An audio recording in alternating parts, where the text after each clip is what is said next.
The Koomes stood out uniquely as a first above equals, but with unmatched qualities for the office of Chief Justice. Mr. Speaker, if you allow me to remove my mask, to be able to. I'm very uncomfortable. Yes, I have kept distance. With that. As you can see. As you can see. You see, we have been very consistent in asking members. It's only that you are in an N95, so it is interfering with your. Yes. The voice, that, you know, I can see you have some problem with creating that voice. Yes. But Mr. Speaker, you need to wear the mask. You will be brief anyway, so put the mask. And by the way, the member seated next to you does not have a mask, and I might actually take very, very serious steps against her, because the two of you not in a mask is not good at all. We take your advice. Yes, so proceed. Mr. Speaker, let me highlight some of the attributes that relate. And by the way, we can hear you very well. Proceed, please. The judge is a wife, mother, and has a solid family background, has very sound educational and professional background, wide experience in family law, children's rights, and human rights, has vision to revolutionize the judiciary and eliminate corruption in all forms and shades. She believes, I can testify that she demonstrated that he believes in active constitutionalism and has distinguished herself in upholding the Constitution without influence of political, ethnical, or other parochial considerations. She is an able communicator who undertakes to improve the relationship between Parliament and the executive and the judiciary to ensure that budgetary allocations as a constitutional budgetary allocations to the judiciary as a constitutional requirement is met so that independence of the judiciary is sustained.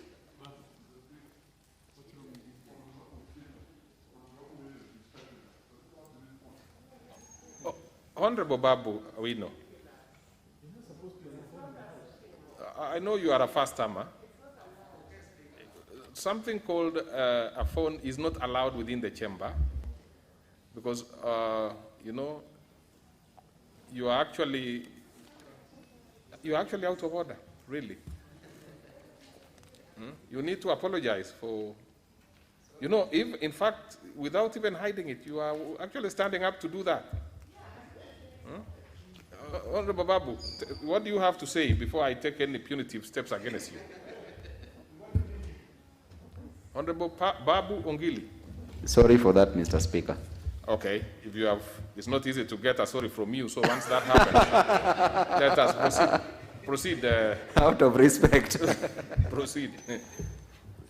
Thank you, Mr. Speaker. If I may continue.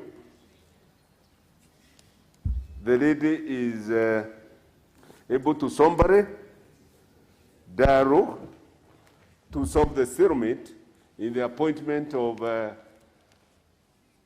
the 41 or so judges. She is able to ensure that the ratio in Wabora case, if you recall, Mr. Speaker, sir, the Wabora case, that the courts should, with a lot of circumspection and sparingly issue orders that may inhibit parliamentary processes and procedures. She would also, she confirms that she rose to unnecessarily create bad blood with the other arms of government. She has a vision to ensure wide access to justice, and this she demonstrated at a previous station in Kitale when she extended judicial services and justice to far-flung areas, Doktown, Lodwar, and Okcha. She was able to provide mobile facilities for justice. She created that facility. She is ready to avoid and curtail any activism and experimental, new and untried areas of jurisprudence.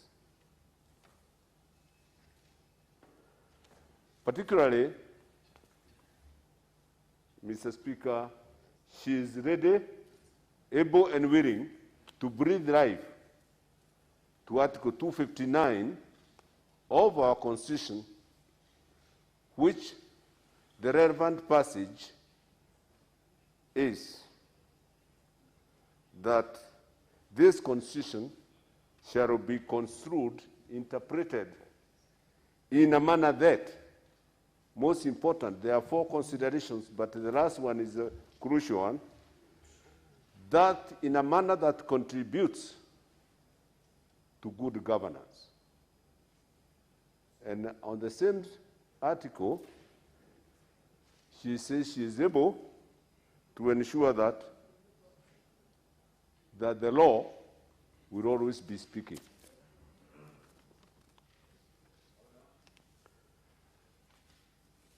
We found that she is able to think outside the box, and that she would not be living in a judicial island or utopia or ivory tower. She aspires to do substantial justice other than delving on technical formalities. She will critically think beyond Murang'a advisory by invoking the principle that the law serves man and humanity and not the reverse. That the law is not static, must be actualized in a manner that contributes to good order.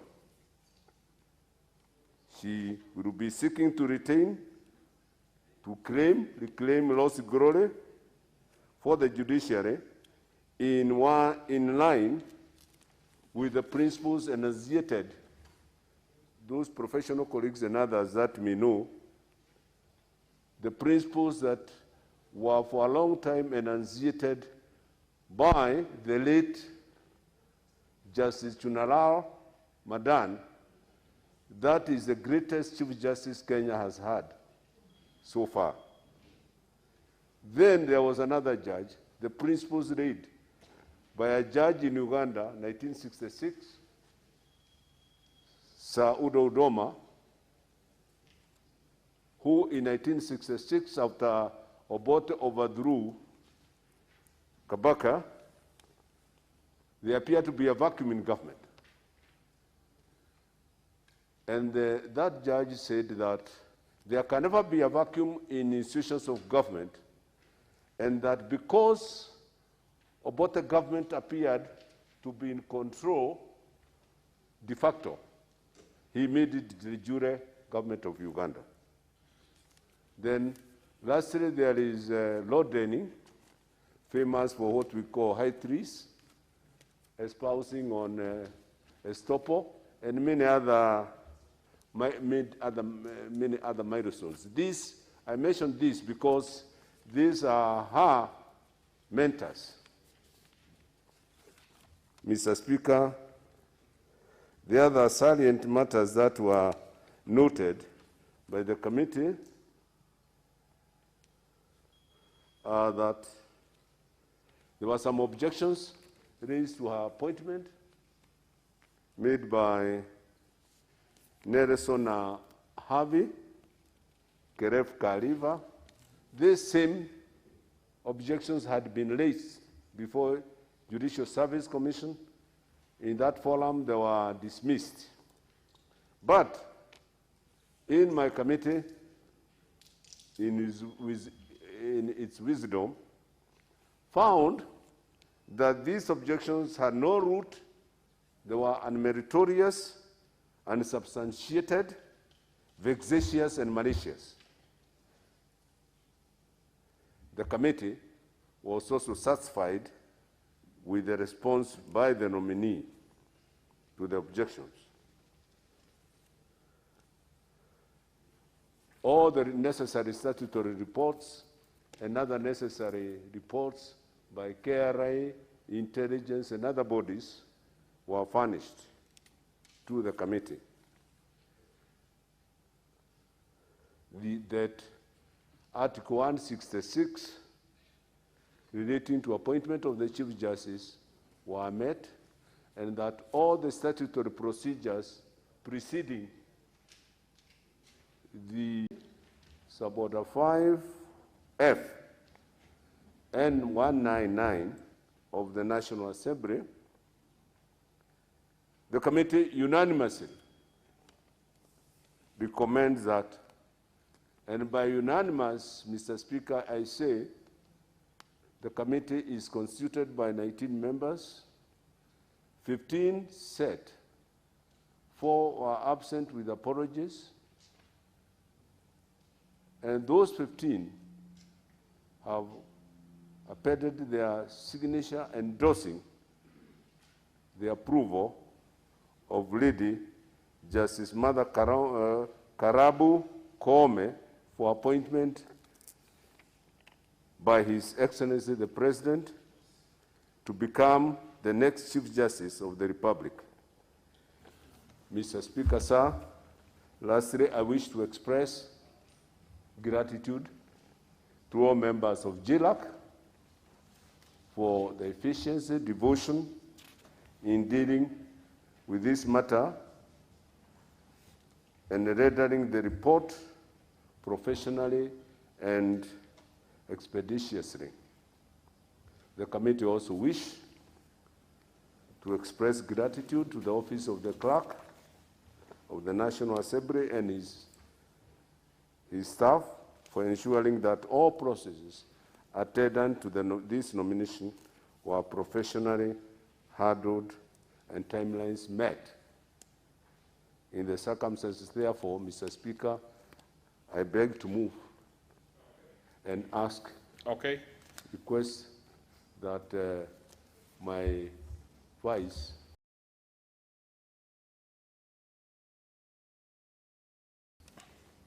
Chief Justice, I think. Well, there is a lot of merit in allowing other members to speak, even if you are the chair, because that makes it easier for you to canvass and have people support you. So if you take all the time between yourselves, it becomes a bit difficult for you to get support. So I'm saying as a member who's been here for a long time, and I also see a few members who have been, it is better when you are brief. You will be able to give other members an opportunity to contribute one way or the other and have something to say when you are responding, when you are replying. So you have asked that we give the Honorable TJ. Mheshimiwa TJ Kajwang, yes, my Vice Chair. Honorable TJ, let's have you doing this. Mr. Chair, Mr. Speaker, it looks like the member for Kangema has very good words for me. He's praying for me. One of these days, I think he will vet me for the position that he seems to think that I merit. Allow me, Mr. Speaker, first of all, to express my appreciation to the House for nominating me into this committee. I've not had the opportunity since I was nominated. And I also want to thank the committee for expressing confidence that I can join them in the leadership of this committee. I promise nothing but lowliness of heart, humility, and that I will proceed according to the law. So, Speaker, sir, management of committees is like a soccer match. The coach knows who and who to field in the soccer match. And especially if he thinks that the soccer match could end into a post-penalty, there are chances that he will reshuffle people, including goalkeepers. So when you see that I am in the game, probably I am there to shoot now, Mr. the Seconder, match. get back to the Mr. Speaker, those are very relevant to this issue, because all these issues are dovetailing around the issues concerning the committee. But I'm a seasoned member of this committee. I rise to second this motion for the approval of the Chief Justice. Mr. Speaker, sir, you should watch the video. Mr. Speaker, I want to get your attention. Mr. Speaker, sir, if I could just get a little attention from the Speaker's office. You should watch the video. Mr. Speaker, sir, I was making a comment. I'm making a very, and I think the leader of the majority should listen to me also. You should watch the video of how this committee conducted the vetting. It is how it should be done. And as the Deputy Speaker and the Chair of Liaison, I humbly suggest that this video should be clipped and sent to committees so that we have a proper way, a way with decorum, that approval hearings, selection hearings should be done in the Assembly. It is how it should be done.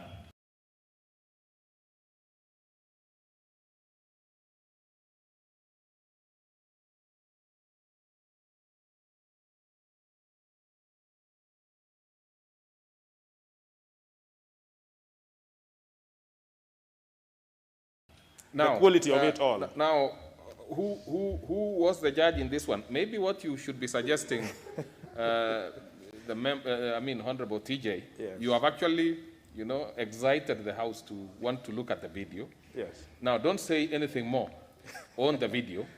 We definitely will be getting back to the committee on whether we think that they did a good job and therefore spread the gospel to the rest of the committee. I'm sure you'll return a verdict. I can assure you that one, we will want that video, and we will want to see what happened in this committee that even TJ I'm himself... sure you'll return a verdict that this is how things should be done.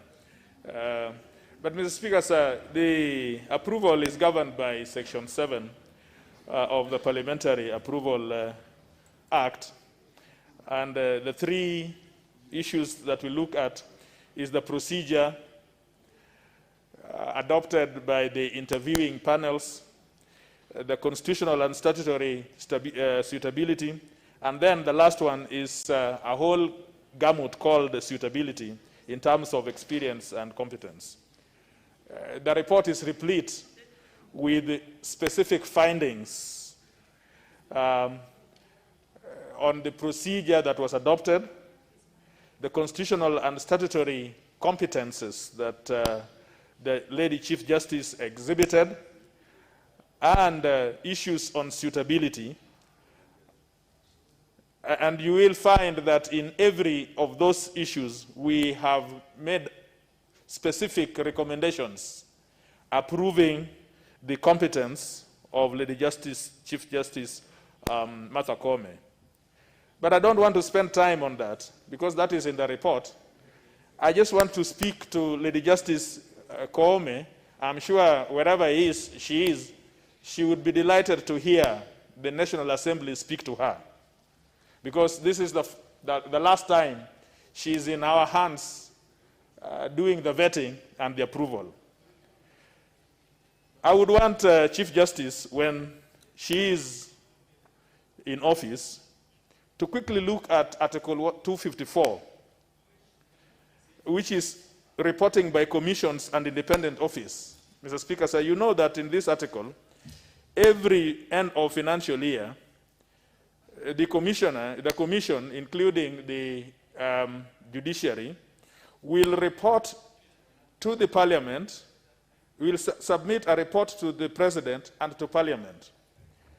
The president, the people before Chief Justice Martha Koome took a rather condescending attitude to the National Assembly, arguing that they could not come to the jurisdiction of National Assembly to make reports. They would rather send the registrar.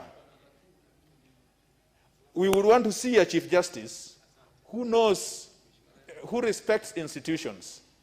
And one day, she would write to you as the Speaker to allow her to come and commend herself to the National Assembly and to give what they call the state of the judiciary every financial year. That is what we want. We would not want a Chief Justice who thinks that leadership of institutions is a question of bravado. These issues were put to her, and she understands the views that have been expressed by the National Assembly. And I'm sure that she would look at Article 254 very closely, and we will want to have a relationship between the judiciary and the legislature in a mature manner which is beneficial to everyone.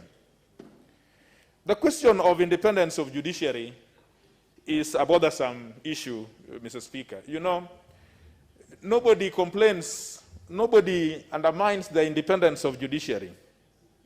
Just like the legislature is independent. But if you are not careful, this issue called independence of the judiciary could be a big elephant in the house. We must start talking about it.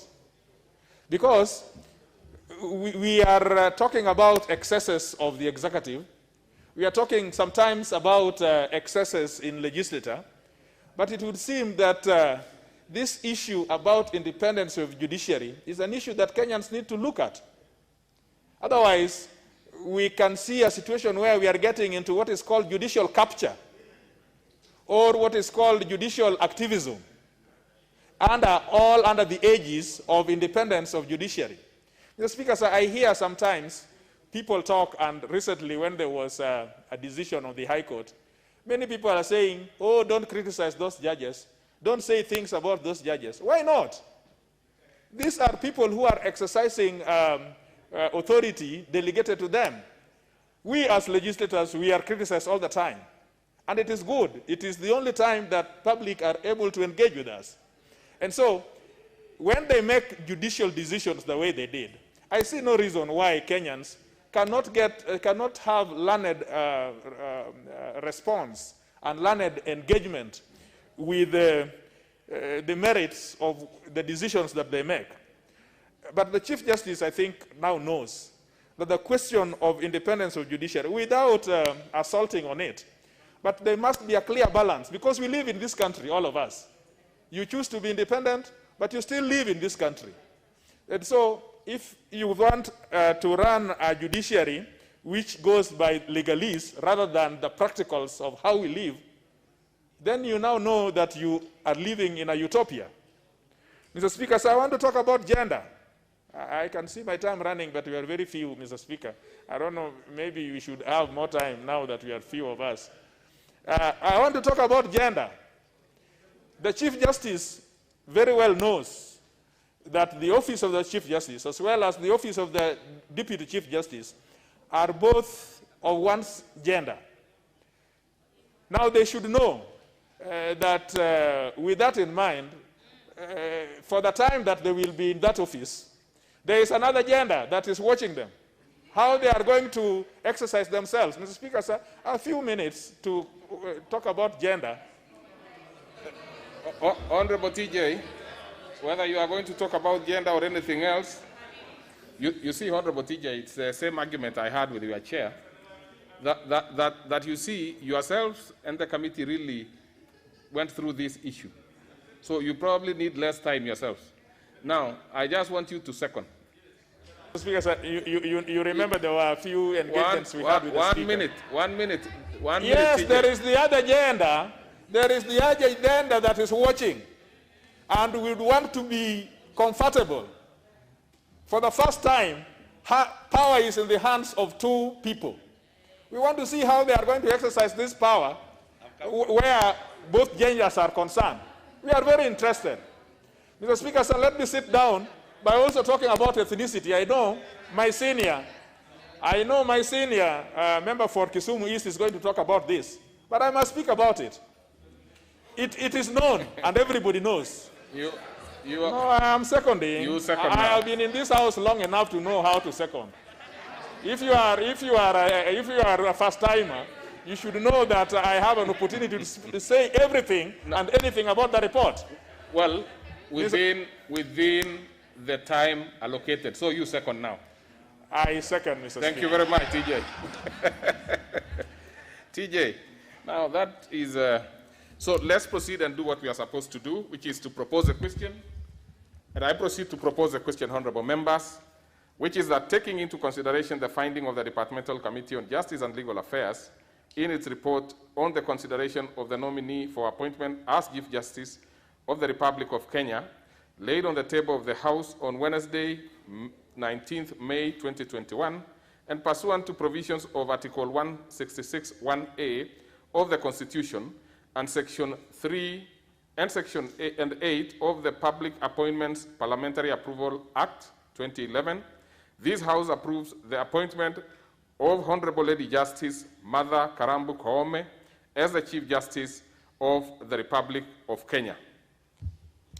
Subject, of course, to the notice that has been made. No, there is no issue of putting the question. Honorable members will be allowed to speak. What is it the member for Mbeere North?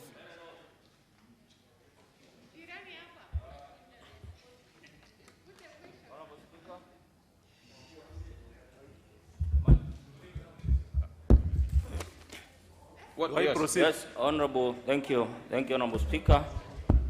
With your kind permission, Speaker, I beg to give notice of the following motion.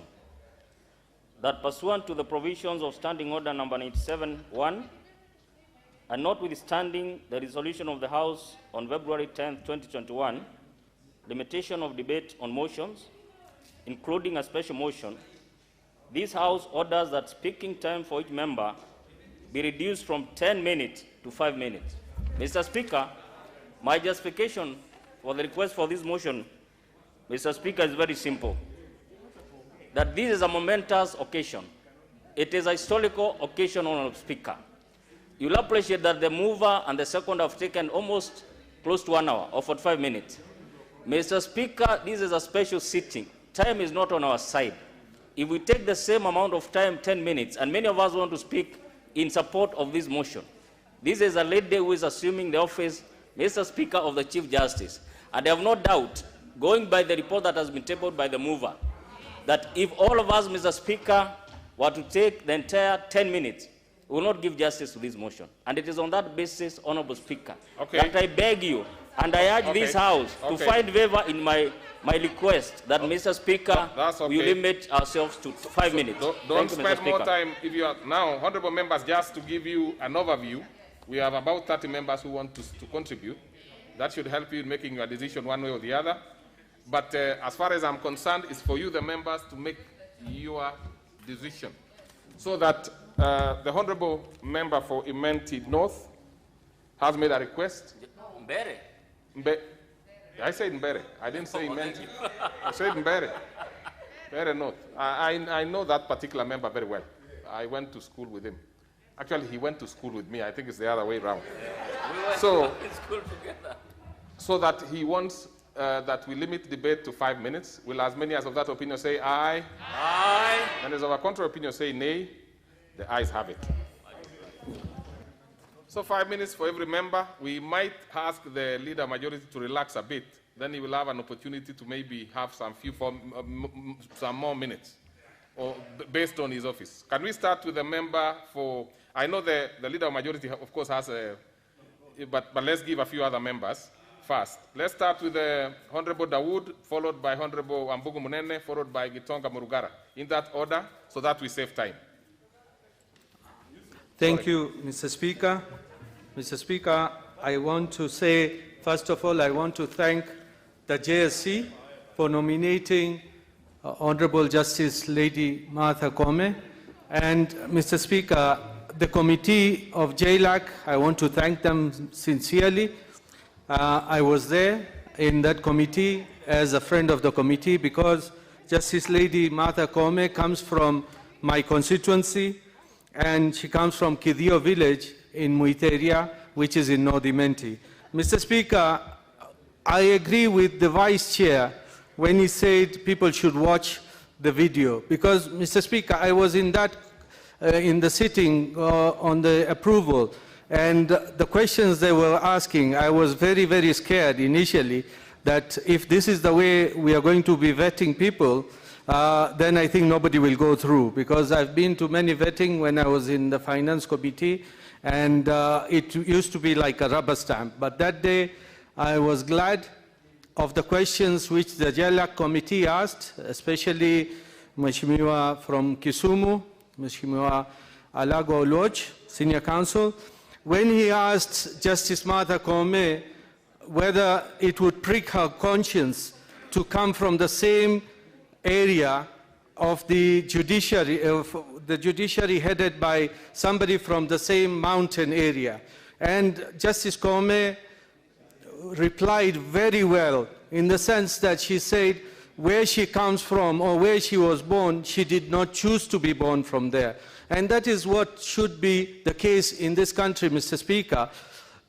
Like for myself, I come from North Imenti, and nobody would expect me to be a member of North Imenti, but that is the way we need to change our country. That is what we need to change our mindset, Mr. Speaker.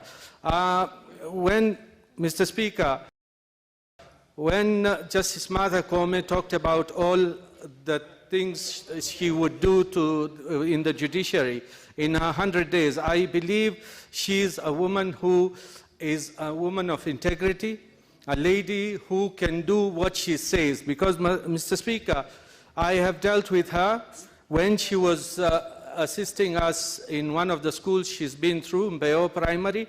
And, Mr. Speaker, she's a very good mentor. Let me tell, she gives her time and energy because she mentored the children of Mbeo Primary. And, Mr. Speaker, when we as a country are grappling with the two-thirds gender principle, and now we are getting the two-thirds gender principle in the third arm of government, I think that should be the best thing which can happen to this country, because that goes to show that we are serious with the gender principle.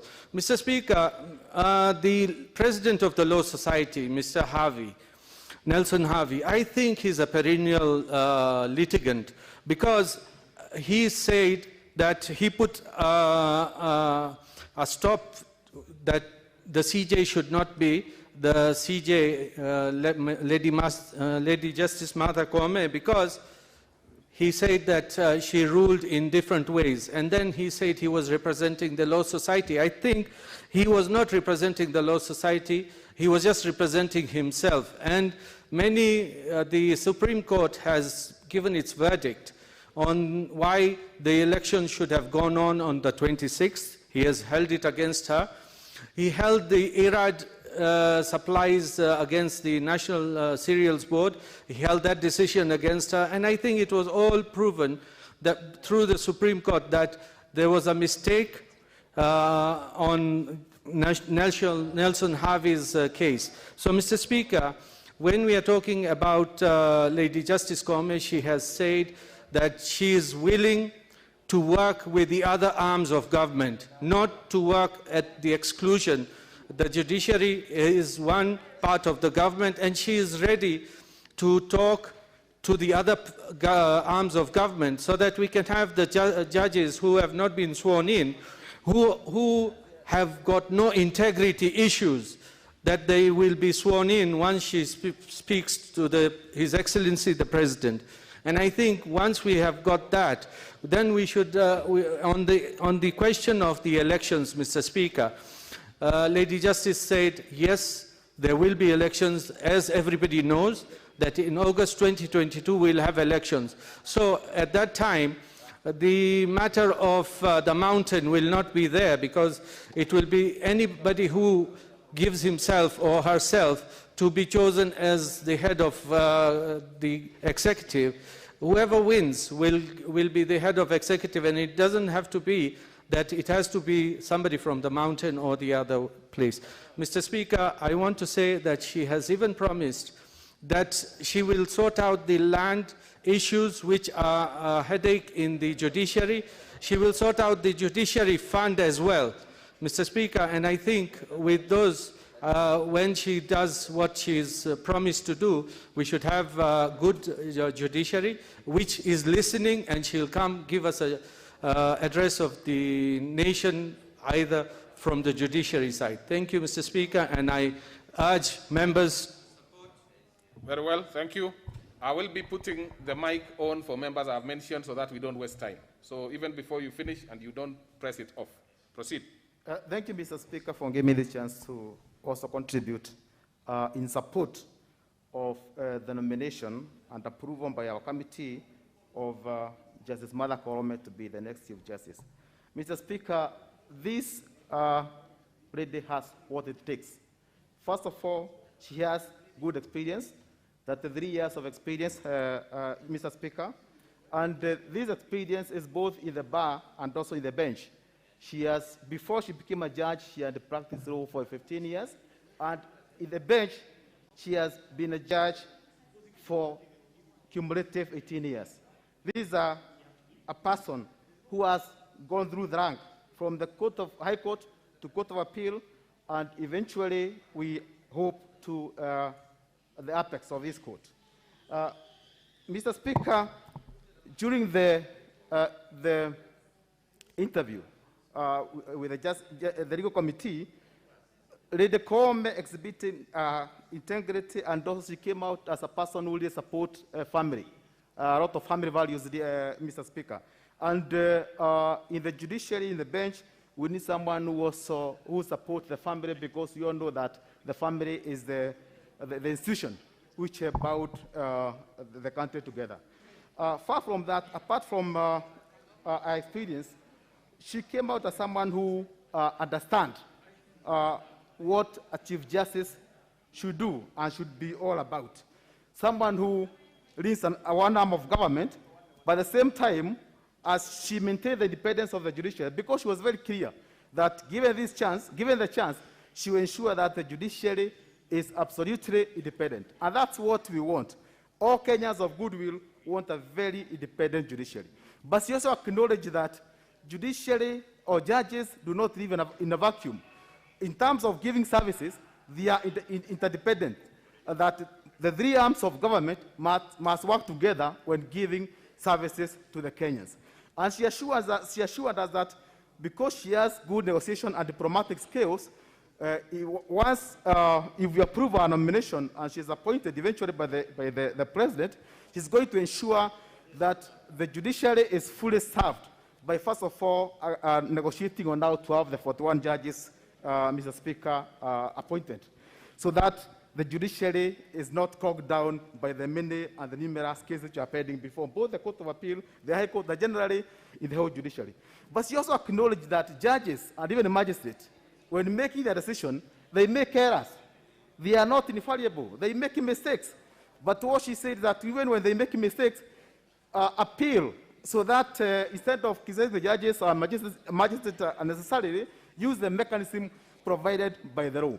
The most important question was, is she a progressive? Is she going to introduce activism in the judiciary? But she was very clear that she's a progressive liberal, and she's going to ensure that all decisions the courts make are guided by the Constitution of Kenya. And that is the most important thing, that whatever decision the courts make in a term, ensure that they are guided by the Constitution of the Republic, of the 2010 Constitution, which should be the case actually.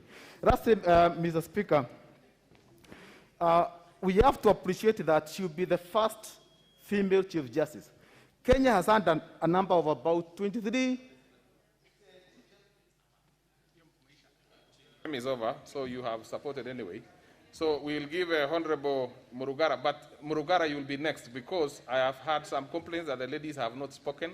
So I will interchange. So we will have the Honorable Member for Gilgil coming before you as you prepare.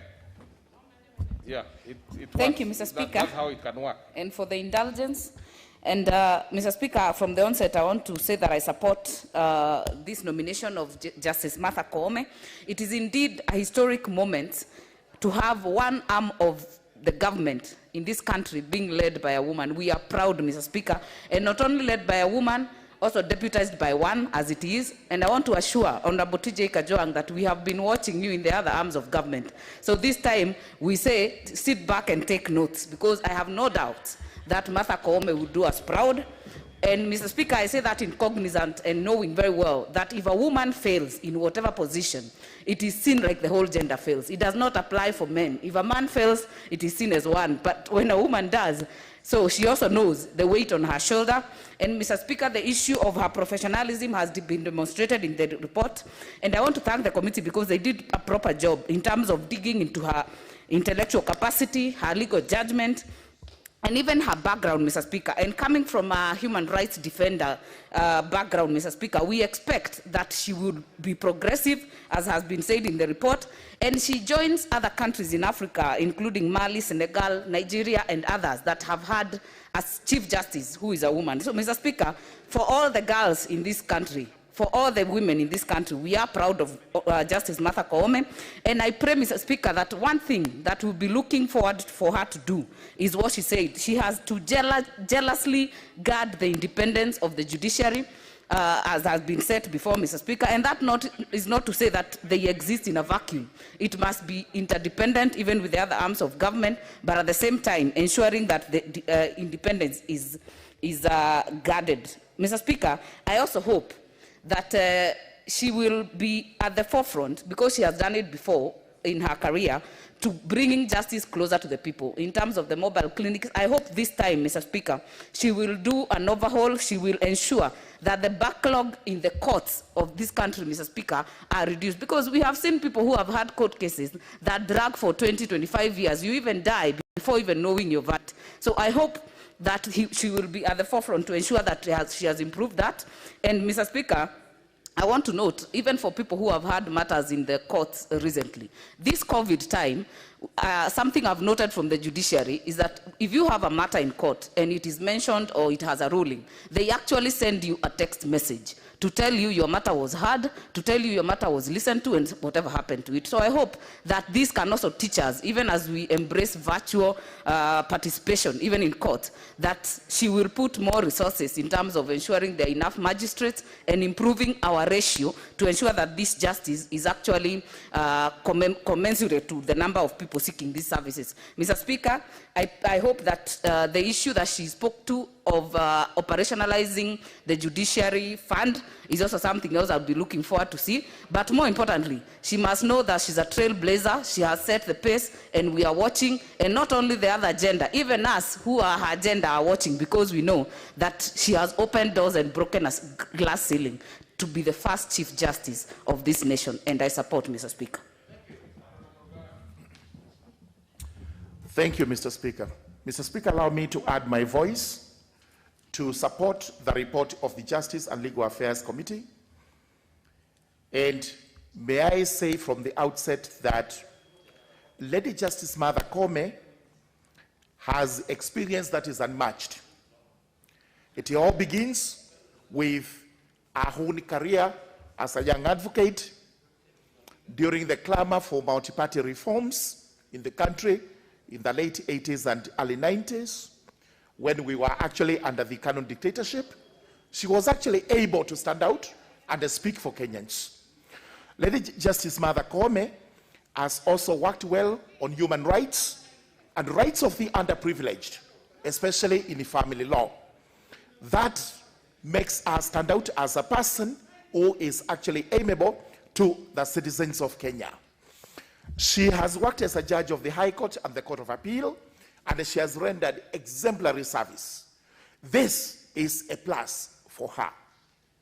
However, as it appears we are going to approve her and she's going to be appointed, it is important I point out to the incoming Chief Justice that first and foremost, Lady Justice Martha Koome must guard zealously, jealously, and religiously the following, without any reservations. Number one is the independence of the judiciary.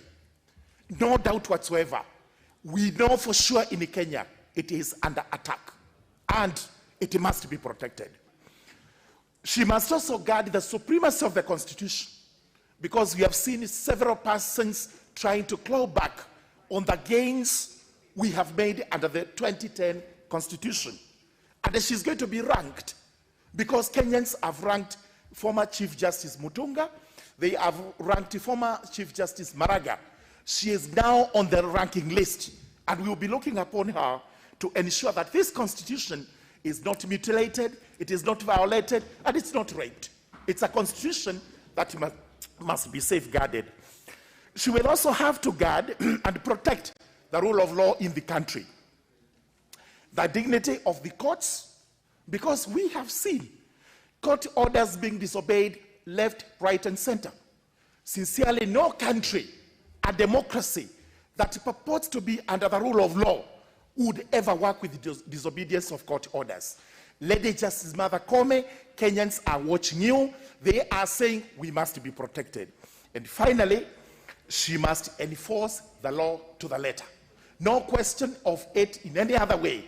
Just like that little boy outside our courts carrying a fish who is naked. Justice is nothing but the naked truth. We are looking upon the new Chief Justice to deliver. I support. Professor Aduol. Thank you, Honorable Speaker. Honorable Speaker, from the onset, I'd like to thank the committee and to also indeed acknowledge that not only listening to what they indicated and what is in the report, I take this opportunity to indicate my support, Honorable Speaker, because we stand at a historic moment in our country, Honorable Speaker. We are aware that the Honorable Lady Justice would be the third Chief Justice in our country. And Honorable Speaker, I would like, as I support, to indicate that what is coming out clearly, Honorable Speaker, is that we find that leadership, whether it is at the judiciary or any other area, is gender neutral.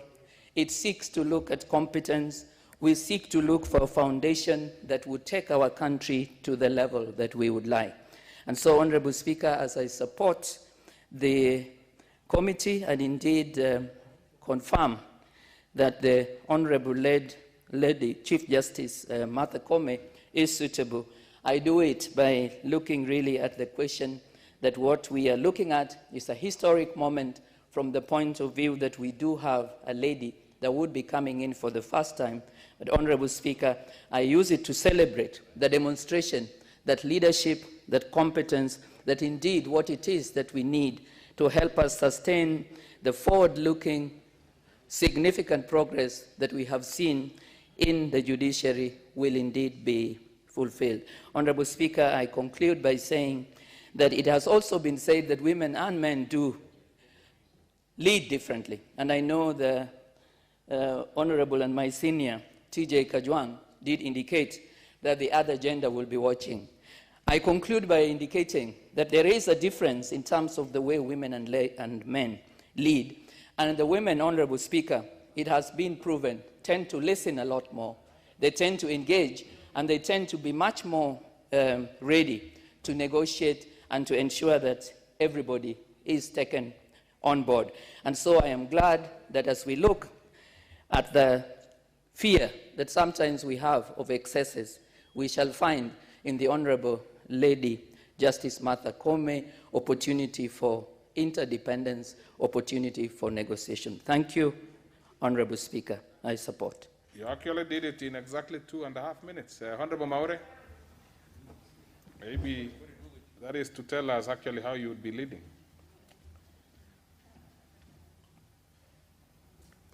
Thank you, Mr. Speaker, for the opportunity to also support the nominee the Honorable Lady Justice Martha Koome to be the next Chief Justice of the Republic of Kenya. And as the country is celebrating the breaking of the glass ceiling by a woman, the Meru community as well, we are being taught a lesson that since independence, there is no time the Merus have gone to a ballot box in a general election and actually elected a woman. Now, this will be an eye-opener in the sense that when the lady Justice Koome showed up for nomination at the JSC,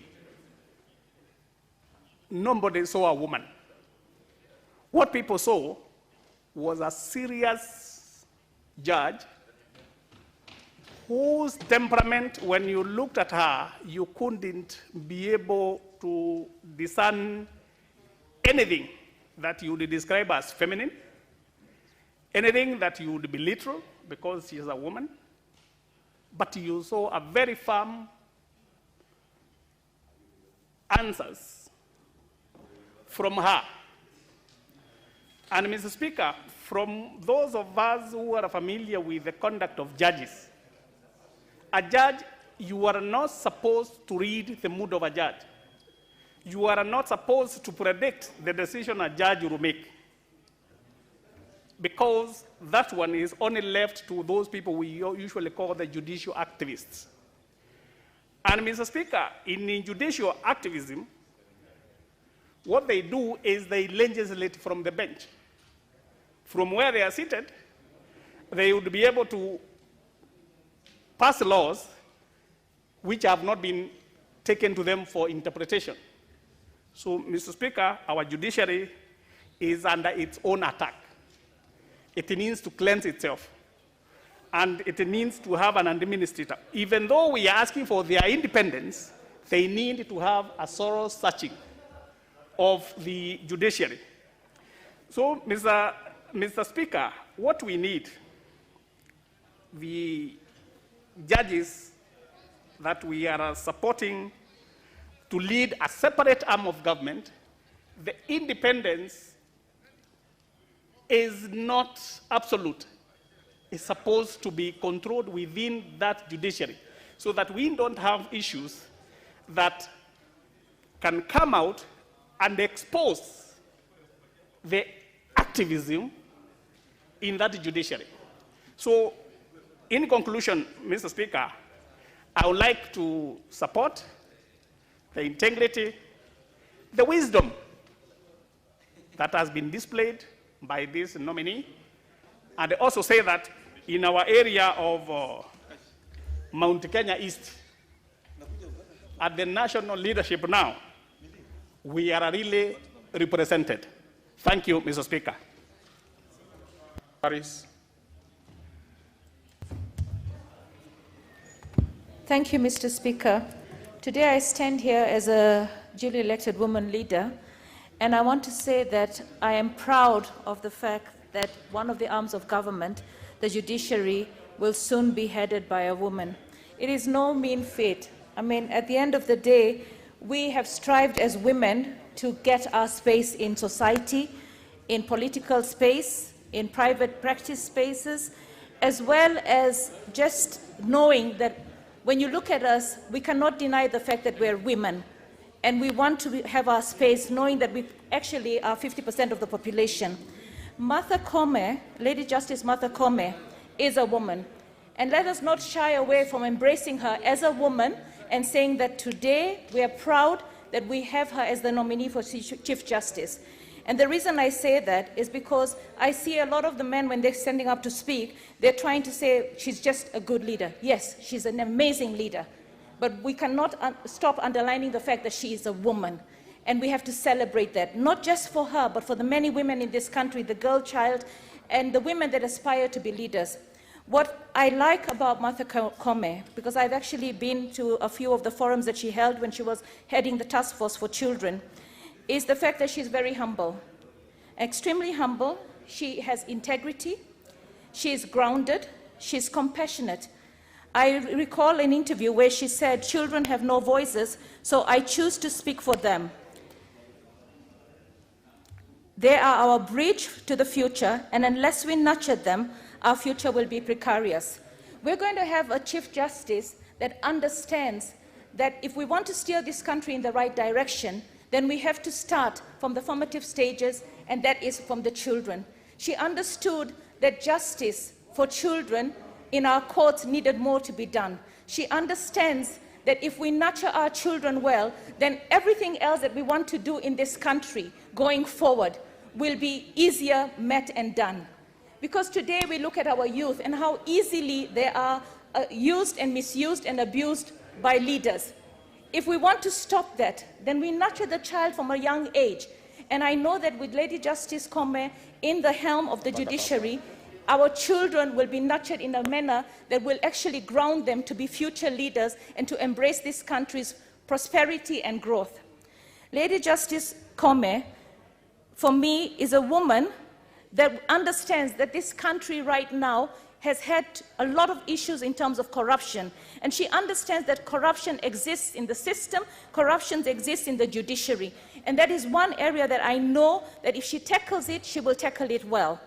Lady Justice Koomes is going to be heading the judiciary at a time when the judiciary is being looked at and lots of questions are rising. Whether the judgment that was done was right or wrong. At the end of the day, I know that she will sit there and do the right thing. She's not going to be owned by this group or that group. She's an independent thinker, she's an independent mind, she's educated, she's a strong woman, and she will do what is right for this country because she's a human rights defender, she has always been. And her 33 years of experience will ensure that whatever she does in that seat will be for the betterment and the best for this country. I support, Mr. Speaker. Thank you. Okay, in order to save time for members, I will read 5 names, and then you will simply be going, we will be getting your mic as soon as the other colleague finishes. So, Honorable Duale, Honorable Shamala, Honorable Mutai, Honorable Wangwe, if you want to speak at that point, Honorable Mwamkale Kanoti. Those are 5. So let's start in that manner.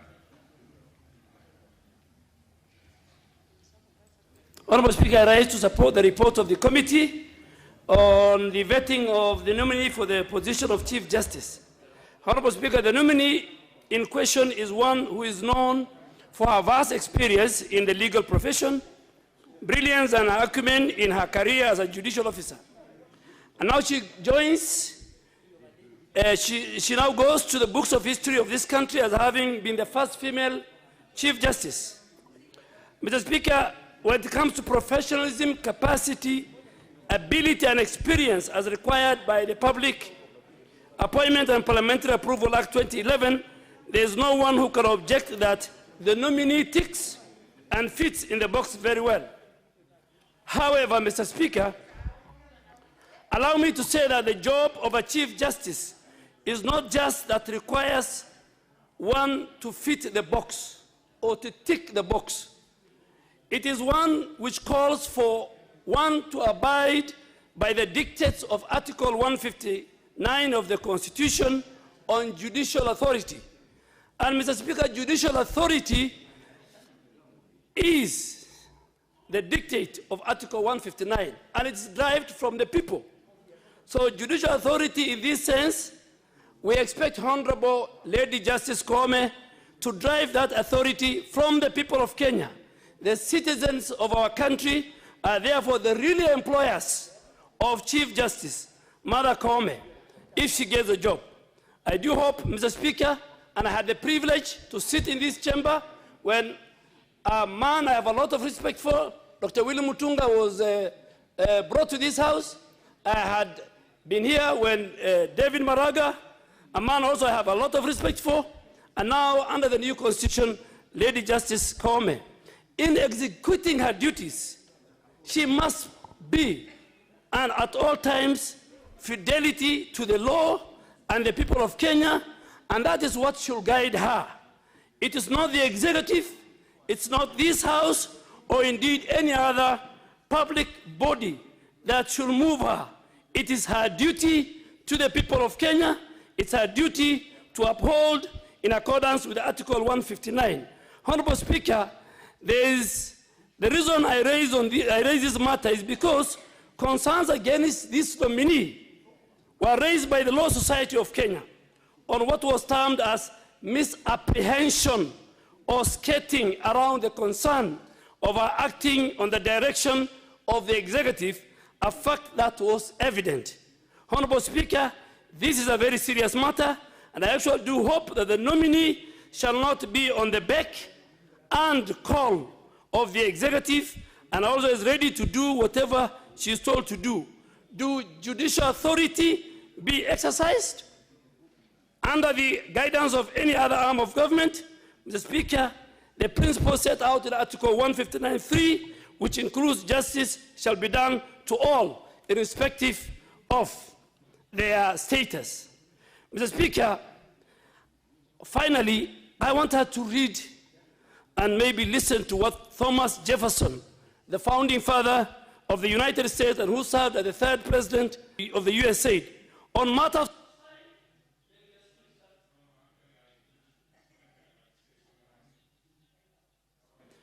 Jefferson said on matters of style, swim with the current. On matters of principle, stand like a rock, like Justice Odunga, Justice Joel, Justice Madeka, Justice Chacha Mwita, and Justice Nga. And this House must respect the judiciary. As a minority, when the rubber hits the road, the people who will save this country, the people who will follow the Constitution as both in spirit and letter, is the arm of the judiciary. Independence of the judiciary, Mr. Speaker, she is not from Meru. She is not from Mount Kenya East. She is a Chief Justice of the Republic of Kenya, and I hope she will follow what Honorable Willie Mutunga stood for, what Honorable Justice David Maraga stood for, and we are watching her as the people of Kenya. Thank you. You nowadays quote too much of these very serious philosophers. Proceed, Honorable Mutai. My sister Shamala can go ahead. Actually, in that order, yes, I'm sorry. Actually, that order, I'm yes, not yes, jumping yes. by this House. Mr. Speaker, sir, Lady Justice Martha Koome believes that the Constitution of Kenya, amongst other things, must be people-centered in terms of delivery. And on this note, I want to talk about the issue of delivery in the context of corruption. Corruption is discussed within the legislature, corruption is discussed and recognized in the executive, but not in the judiciary. I pray that should Lady Justice Martha Koome be approved by this House, that she will indeed address the issue of corruption in the judiciary, because we must call it as it is, and we recognize that even the judiciary has its cartels. It is not just in the executive or in the legislature. Mr. Speaker, sir, the other amazing thing about this Lady Justice Martha Koome was, and I cannot let that go, there were concerns about Article 2.5 of the Constitution of Kenya, which states that the general rules of international law shall form part and parcel of our national laws. And a question was brought up from a member of the committee on the issue of norms that may not be in accordance with the family values that we espouse as Kenyans. And Lady Justice Martha Koome was categorical, and she stated that she would uphold the value systems of this country, where we recognize a man, a woman, and a man, and that she would incorporate indigenous knowledge systems in developing our jurisdictions. With those few remarks, Mr. Speaker, I do support. For us, so let's have the member for Buret. You did. I always do, Mr. Thank you, Mr. Speaker. I also rise in support of the report, Mr. Speaker, on the approval of Martha Koome as a Chief Justice. Mr. Speaker, first and foremost, I want to state that this is a lady and a Kenyan who fits the bill. And secondly, Mr. Speaker, she complies with all the requirements of the law. Article 166, sub-article 2 and 3, sets out the qualification of a Chief Justice, Mr. Speaker. And on that regard, she qualifies. Is a lady who has over 33 years experience in the legal profession, 15 years in the bench. She has intellectual capacity. She has the sound legal judgment. Mr. Speaker, this is a lady who has done a lot of work in creating legal jurisprudence. And one in mind, Mr. Speaker, which the committee observed, was in one civil appeal case of 309 of 2015, where I served with Justice Nambuye and Sichale, rendered a decision, Mr. Speaker, that created what is the current now vicarious liability on TSC, that TSC cannot run away from their responsibility to create a safe learning environment for our children against defilement or violence. Mr. Speaker, this is a lady who is committed to ensuring that Kenya moves forward and goes on the right direction. I was also touched, Mr. Speaker, on her conduct and demeanor where she was faced with memorandum that were against her. She did not shy away from facing that and setting the record straight, Mr. Speaker. Lastly, Mr. Speaker, I must commend her and laud her on one issue that stands out. Currently, Mr. Speaker, there is an issue of the BBI decision by the High Court, and there is an appeal. When she appeared before the committee, Mr. Speaker, she was clear in her thought and mind that criticisms against judges has the net effect of lowering the dignity of the court. And that is the reason there are appellate courts in our judicial system. Mr. Speaker, that was a statement, and I'm proud of this lady. Our colleague here, Rebel Millie, knows this is one of the ladies that did marvelous work when she was at FIDA. At one point, she was the chairperson of FIDA. It's at that time, Mr. Speaker, when us men were jittery when we heard the word FIDA. But she did not do things against this. Instead, she was very fair. And I believe, Mr. Speaker, in Justice Martha Koome, we have a safe pair of hands that will take Kenya to the next level. Thank you. Okay. So, Honorable Mwamkale.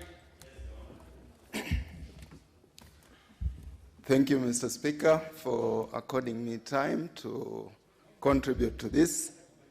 Mr. Speaker, I'm a member of this committee, and I had an opportunity of hearing Lady Justice Koome presenting herself to this committee. Mr. Speaker, I do rise to for approval of this report. When she appeared before our committee, Lady Justice Koome confirmed to the committee that she was going to be guided by the Constitution of Kenya, and she will not take instructions from any other place other than the Constitution of Kenya. Mr. Speaker, it also came out in her vision that she would protect the rights of citizens as enshrined in Chapter 4 of the 2010 Constitution. And she did inform us that she was part and parcel of this chapter. She played a big role when she was at FIDA, and that she would defend the Constitution at all costs. However, Mr. Speaker, it is, as it has been mentioned, when questions were put to her, she confirmed to us and to the Republic, she believes that judges are not saints. She said it clearly that judges are not saints. They sometimes misinterpret the law, and that when law is misinterpreted, it is normally addressed in the appeals. She said she believed that any wrongdoing of a judge can be rectified in an appeal. So, Mr. Speaker, this is a lady who has her vision well cut. Mr. Speaker, by approving the appointment of Lady Justice Koomes, we will be taking, as a country, we will be taking the gender principle at the higher level, because it will not only be effected in the National Assembly or wherever else, but at the three arms of government. For once, we will have one arm of the government being led by a lady. And I think as a republic, we will have put our face in the global map as far as gender principle is concerned. So, Mr. Speaker, I do urge the House to approve this lady, because even the way she committed herself to relate well, she is going to even unlock the impasse of the 41 judges who have been on the waiting list. Okay, Honorable Rema. And by the way, you seem to be having a problem with your mic, so you might have to come here in front. Oh yes, you are okay now. Thank you, Mr. Speaker, for giving me an opportunity to also add my voice. From the onset, Mr. Speaker, I rise with a lot of pride and honor to support the nomination of a very accomplished lady judge, a woman, a mother, and a woman we are all so proud of. Mr. Speaker, for the time she was being vetted both by GSC and Parliamentary JLAC Committee, I took a lot of time to follow the interview. One of the reasons why I'm supporting, besides being a woman, is because of how she really performed in the interview. Therefore, I want to thank both the JLAC and the GSC Commission for doing an excellent job. Mr. Speaker, all through, she was composed, focused, and really understood the subject matter. Mr. Speaker, she is indeed a breath of fresh air in the leadership of judiciary. Mr. Speaker, I had an opportunity to do a lot of research on her because I really wanted to be sure of the person we are getting to this very important institution, which so happened to be the hope of the ordinary citizen. Mr. Speaker, I came across a lot of good achievements. Besides heading the women movement, her record on children and gender rights, as well as her role in drafting Kenya's 2010 Constitution, in particular the Bill of Rights, stood out. Mr. Speaker, last year, Justice Koomes was a runner-up for the UN's Kenya's Person of the Year Award for her advocacy on the rights of children. Mr. Speaker,